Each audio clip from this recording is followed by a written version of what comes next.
Hey guys, it's week 7, and again we're getting into the defensive part this week. Just barely touch on it, like I said. Right now we're about to go over defending the low post, and we'll get into zone defenses as well. What kinds there are, what types there are in zone defense, and why would you run a zone defense? But first of all, I'd like to start out with I'll have ready that you all need to get somebody now. And teach them how to shoot a shot. And you can, like I said, you can use your iPhone, iPad, any type of camera, and then just upload it onto the site here, and you'll receive credit for it. If you all do not complete this, you all will fail the class. So you do need to complete this task to pass the class, because it's going to be worth about 50 or 60% of your grade. All right. Like I said, it don't have to be very long. It can be 2 to 3 minutes or however long you need to be to get your point across. But make sure you guys get that done. You'll have this week and next week to complete that. Next week by Friday to complete that. Okay? So I wanted to touch on that. Right here, we're going to start off with defending the low post. Defending the low post area on the block. My favorite one that I always teach is the 3/4. Okay, and I got a video that I want you guys to watch as well.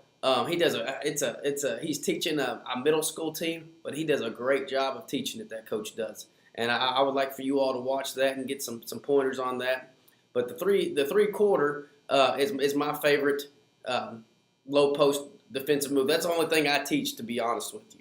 And I just think if you just discourage that pass with a high arm. And you want 1 foot behind the guy, and then you want 1 foot in front of the guy. And you get that big arm up and lean your body on them and discourage that pass from going in or make it hard for that offensive person to catch. That's what we do, especially if you have a long, lengthy guy that can put his body on there and stretch his arm across to discourage that pass. That's what we do. We like to feel that body. He's always feeling that offensive guy body and up in the passing lane. So I would very encourage you to use 3/4. It's just what we use. We do 3/4 on the low side. We do 3/4 on the high side. And this coach in the other video explains that very, very well. So pay close attention, because I'm sure there'll be some questions on it. The next thing we'll get into is full fronting. We'll full front. Some teams like to full front the post, and usually they'll full front because they got a lengthy, very lengthy athletic guy that they think can fully front the post and discourage that pass from going in. So if a guard tries to lob that thing over top, obviously you'd have backside help, but also this guy might be so lengthy and athletic enough to get a fingertip on that ball. Okay, and a lot of times in zone we will fully front, because especially the 2-3 zone, you always have that backside help. So in a zone, I would recommend fully fronting that zone to let them throw over top, because we have help from our 3 or 4 spot on the bottom of that 2-3. Next thing, playing dead behind the guy that's posting. I would only recommend this if you have like a huge tall guy, say 6'10" or above, 6'9" or above in the college game. Maybe if you got a middle school team or a high school team with a guy about 6'8", and everybody you play is 6'2", and under, or 6'4" and under. You all might want to do this, and all we do is I would tell my guys, the bigs, to stay dead behind him and put your fingertips through the ceiling and get as big as you can, and you can even throw your chest out, but your hands got to go back. And I always tell my kids, fingertips through the ceiling, my bigs, when contesting a shot, especially on the low block. And then once that shot is up, you box him out. You turn, you hit, you box him out, and go get that rebound.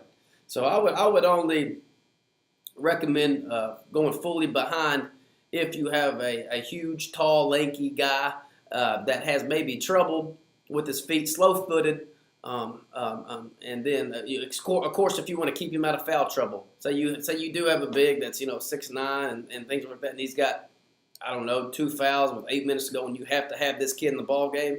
I'd tell him to go dead behind him and just keep his fingertips through the ceiling. If that guy gets the ball, bring your fingertip hands back and just be as big as you can. And once that shot's up, you turn and box him out and go get that rebound at its peak. Okay? And the last one right here. We do use this quite a bit. If there's a dominant post that we're about to face, what we'll do right here is, especially in the scouting report, okay, say they got a 5 in the post area, we usually double with their least offensive guy. Say they got a guy that averages only, three points a game, or 2 points, 4 points a game. We'll say he's the 3-man. Well, and once that ball's passed from maybe the 1 to the 5, whoever's guarding this 3 right here should be right here anyway. What we'll do is we'll go trap and try to get that ball out of his hands as quick as possible. And then we'll have guys rotating in their position. And we'll practice this and practice to get it down pat for the game. But we'll double that 5 and make him cough it up either through the trap or make him step through the trap and make somebody else beat us. Make this this guy that only scored 3 or 4 points a game and shooting percentage in the 20s or so, make him beat us. That's kind of what we do on the double right there. So there's 4 things you could do with the post right there: 3/4, full front, behind the guy, and then double. Next, we're going to get into zone defenses. Now we want to talk about zone defenses. All right, and I'm a strictly man-to-man guy, but I will always run zone in a game, at least for, sometimes if it's working, I'll run it a lot longer than others, obviously, but I'll at least run zone, one time for at least 2 to 3 minutes in the first half, and in the second half, at least 2 to 3 minutes again. So we do rep it a lot in practice, and a lot of people say it doesn't require as hard as work as man-to-man would. I disagree completely. If you see some of these college teams like Syracuse and things like that have this down to a T, them guys are running to the ball, communicating, pointing and talking, things of that nature. It also takes a lot of it will fatigue you as well if it's played right. So make sure your team knows that we're not taking 2 or 3 minutes off to just stick in the paint and play defense. Okay, to tell them that this is all out. This is all out. We need to play as a team, things of that nature, but we're not taking plays off on the defensive end. Make sure they know that up front. I find myself running the zone defense maybe after timeouts, and sometimes I'll tell them we'll be in this zone defense until I say otherwise. And it's mostly after a timeout. We'll always start man. We'll run a lot of zone if in the scouting report I see that they're not a very good outside shooting team, or if they're a lot athletic than we are, it kind of hides our poor defenders. There's one thing I got up there. It kind of has some poor defenders that you might have on your squad. But let's list the advantages of a zone defense and why you should go to a zone defense maybe in a game.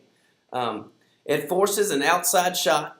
Okay, usually when you play either any type of zone, it's protecting that basket. You always have guys around that basket, and if they're killing you in penetration and things of that nature, I might run zone just to throw it out there and try to protect the basket, try to get them to shoot shots over our big men if they do get by our guards. But it's just a great way of getting those teams maybe that don't shoot the ball as well to shoot some outside shots. It hides our poor defenders. Okay, there might be a guy that you might have to play because of his offensive strengths, but he doesn't have very good defense or so. It will hide his poor defender, as you can say. It gives him an area, and if anybody comes in that area, he knows to pick him up, pretty much. And sometimes that guys that get beat off the dribble, I let them stay 3 or 4 feet off the guy just so we don't have to exploit so that the offense don't exploit their poor defense on the ball. So remember that a tempo of the game. If a team likes to play fast, zone defense will slow them down, because that means that they see the zone defense, then they have to call a play, and it just slows them down. It shows the tempo of the game. And things of that nature. And a lot of people take a lot of rush shots. I should have that one up there. But a lot of teams take a lot of rush shots, maybe because they feel open soon, maybe soon off the first pass or 2 passes. They might feel open because the defense rotates just a little bit slower, and they'll take a rush contested shot. That's just things that'll happen. Um, Fewer offensive plays. A lot of coaches, a lot of teams won't have a lot of plays like they would against a man. It's just it is what it is. Sometimes they'll have a couple of loft plays, or they'll screen the guards and things. That's some things that we do. But a lot of teams won't have a lot of plays like they would against man, or a lot of schemes like they would against man. And it limits the number of fouls. Say you got a big man with 3 fouls and 12 minutes to go or something like that in the ball game, and you have to have this kid in the game to be successful at the end. You might want to run a zone. I know we did that a lot last year. We had a big 6'9" kid, and when he got into foul trouble, we did go to a 2-3 or 3-2 zone to try to keep him out of foul trouble. Let him just stand in the middle of that paint and be as big as he could, and get as many rebounds as he could, and protect the basket. So a lot of times in man, they'd go straight at him because they knew that he was a big threat for our team. And when they got him in, when he reached around or did some dumb things that he did, we would go to zone real quick to try to keep him in the ball game. So those are some of the advantages right there. Again, it creates a team it forces an outside shot. It hides your poor defenders, so some poor defenders you might have. Tempo of the game, it slows it down if you're playing a quick team. Fewer offensive plays from the offense, and then limits the number of fouls. Obviously, with advantage zone defense, there's always going to be disadvantages of playing a zone defense. Perimeter scoring, you could play a team that excels in 3-point shooting. Okay, you could and they could just absolutely fill it up from behind the arc. A lot of times, if you're patient against zone defense, you'll get wide open shots, which obviously wide open shots, it has a better percentage of going in the hole there. So that is a disadvantage of playing a zone defense. Wide open threes, wide open shots at the high post area and things of that nature. And if they get that ball in the middle, they can exploit just about any zone defense that there is. So perimeter scoring is a disadvantage if you're playing a team that's tough and perimeter scoring, if they can shoot the ball real well. Playing from behind, say you're down, 10, 12 and points and things like that, the team could take some time off that clock, and obviously that allows them to have a better advantage of winning. So I would never run a zone offense, say you're 4 minutes to go in the game and say you're down 10, 12 points. I would never, ever, ever run a zone defense unless it involves a trap, a half-court trap or a full-court trap, some sorts of that type of stuff.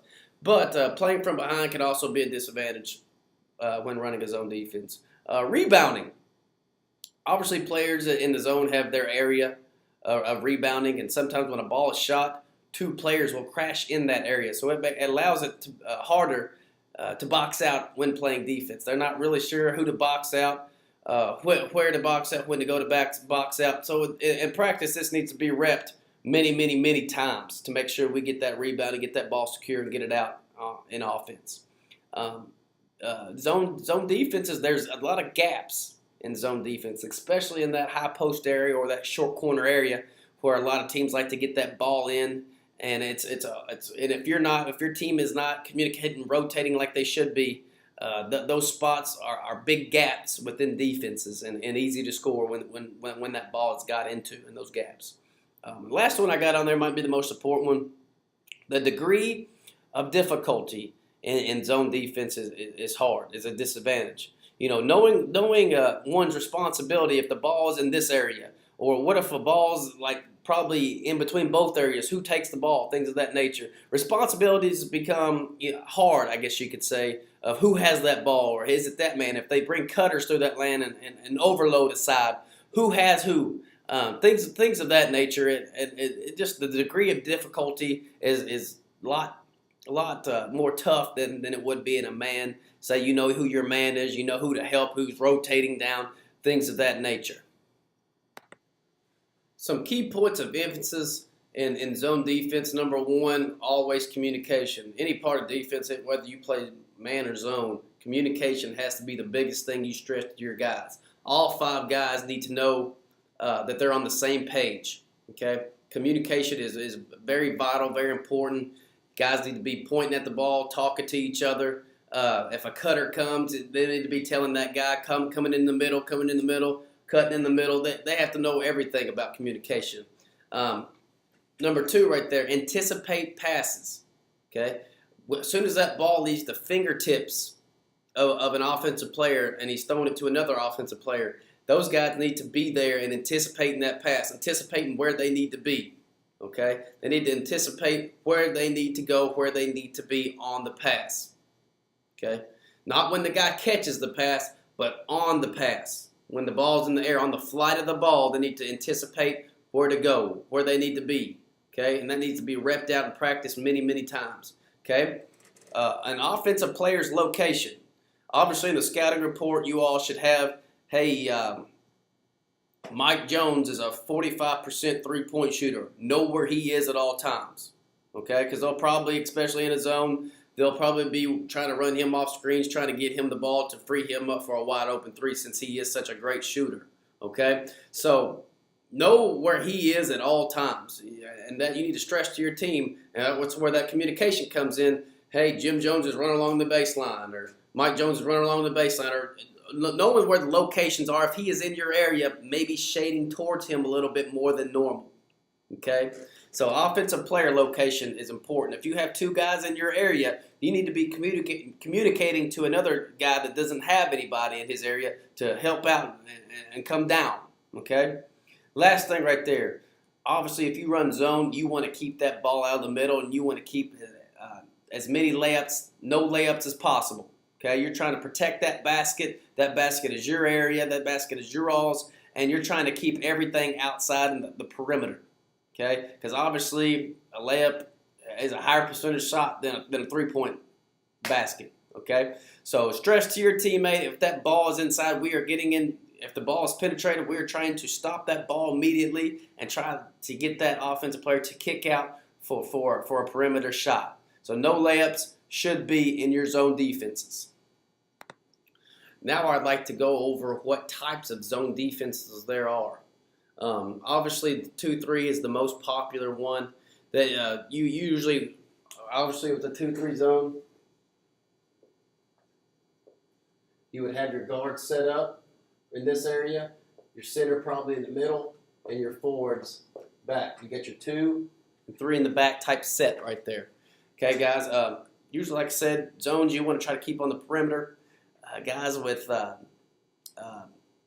not so great guards, not so great penetrating guards, I'll play a 2-3 zone, maybe with big men, a lot of big guys that I'd say we're playing a team with a lot of size and a lot of great big men. I'll run a 2-3 zone at them right there just to try to pack that ball down deep, try to get that ball out of the middle if we need to trap when that ball goes in.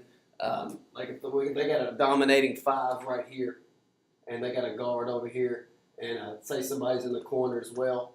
Once that ball goes to that 5, I might bring this guy, depending on how good this guy is now, I might bring this forward down and try to trap him in a way, try to dig at him in a way to try to get that ball out of his hands quick.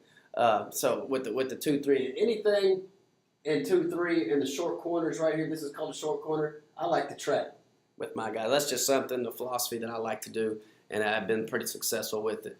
3-2 zone. Obviously, with the 3-2 zone, you would have 3 guys up, right in here, guard, and a forward and a center, or 2 forwards in the back right there, for your 3-2 setup. I tend to run a 3-2 zone if the team that we're playing has a lot of great guards that can shoot it from the perimeter, things of that nature, and not so great of post guy or so. That's just something that I like to use, because most of the time teams will just run a 4-out, 1-in type guy right there. And it's just easy for our guards to just, if the ball goes over here, obviously he takes and he's in the gap right here. He shades over in the middle, and it's just easy for us, and then he full fronts right here. It's just easy for our guards to see who exactly to guard, what area they're in, stuff like that. Okay. a 1-2-1-1. I will run a 1-2-1-1 if I try to trap. Okay, if we're trying to trap and try to try to make maybe a guard. Some of their guards are kind of short, and we like to trap. So I'll run a guy, and this usually is a forward who's long and lanky and very athletic, never gets tired. That type of guy. Everybody has those on the team, but I'll probably run him right here. Have my two guards right here, and then a forward and a center right there as well. And what we try to do is when this guard, we try to keep it on one side. Okay, try to keep that ball on one side, and if they want to pass it back and forth, that's fine. But when the ball is right, when it comes up to about right in this area right here, this guard and forward will trap this guy and try to make him make an obvious pass. Which an obvious pass, these guys should be able to read it and then take off for a steal and a live ball turnover like I talked about last week, and try to get an easy 2 buckets. Okay, box and one. Box and one. Just exactly like it sounds. You got probably a forward and a center, and then probably another forward and a guard. We usually we'll only run a box and one if they have an outstanding guard that is just filling it up that night. He's for whatever reason he caught fire, and we need to have some guy chasing him. So with that other guard, or forward that we might have like a lanky forward, an athletic forward, maybe at the 3 spot or so, or at the 1. We will have him wherever that guy goes, and this is guy wherever he goes, he will chase him around.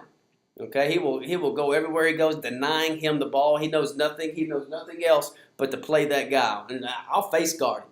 I'll face guard this guy to make sure he doesn't get the ball. But if you got a guy that is just tearing you guys up one night and need to slow him down a little bit and be physical with him, throw a box and one on him, and then, like I said, make sure those guys know their areas. If you're in this, if a guy comes across in this area, you got him. Things of that nature, okay? Triangle 2, and that's usually with a guard and then a forward and a center, like you said, like a triangle. And then I will run this if an opponent has 2 guys that are just unbelievable tonight. Say they've already, and it's in the first half, and these 2 things right here, a box and one and a triangle 2, are called junk defenses. So if anybody you hear refers to a junk defense, they're either talking about a box and one or a triangle and 2. Okay, but say a guy at halftime that one has 17 points, the other has 15, and nobody else. We look at the box score, and the other 7 guys that played has a combined score of 3 more points. I'll run a triangle and 2 at halftime and switch things up right there, and then chase those 2 guys wherever they go and try to limit their touches, or when they do touch the ball, try to make them pass out of it and things of that nature. And then the last one will be the hardest one to do, but go watch some Syracuse tapes, things of that nature. They do it to a T. They do it perfect, and it's called a matchup zone. And basically, it's a zone, and Jim Boeheim has found a scheme to make it man-to-man principles, and he does a great job. Usually with this, you have to have real long, lanky 6'7", 6'8" at your forwards, a wingspan of 7'1" or above, and they just get after it. With their length, they can cover a lot of ground, and with their athletic ability, they can cover a lot of areas where, say, your team was only 6'5" and below, where they couldn't. Or a slow-footed team. You cannot run matchup zone with a slow-footed team or with no length. That's just impossible. It's impossible to guard the areas that you need to guard. But a matchup zone, if you have the team to do it, you're probably a pretty talented team anyway. But if you can have a team to do it, it'd be a great asset to your team. Guys, I've enjoyed it. Make sure you all look at the post-defense video. Again, get your videos in for how to train a person to shoot, or try to train a person to correct defense. And I want to hear every minor detail to that, and get that into me, get it out of the way, so next week it won't be breathing down your neck, so to speak. But guys, I've enjoyed it. Next week we'll talk about the characteristics of a great coach, or what you all think, and we'll have a paper due on that as well. That'll be your big assignment next week. But look forward to seeing you guys next week. Have a great one, man.